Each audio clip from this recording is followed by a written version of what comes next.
18व्या शतकाच्या उत्तरार्धापासून युरोपातील औद्योगिक क्षेत्रात क्रांतिकारी बदल घडून आले.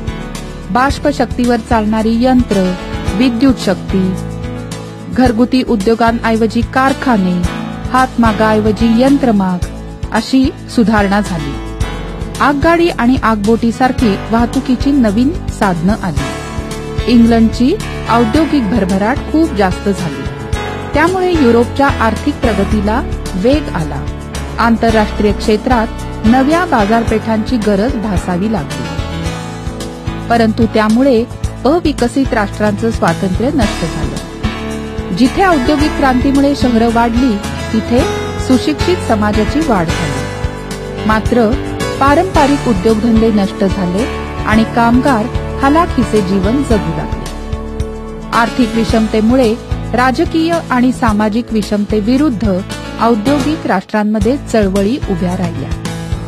सांस्कृतिक क्षेत्रामध्ये सामान्य माणसाच्या जीवनाचे पडसाद उमटले.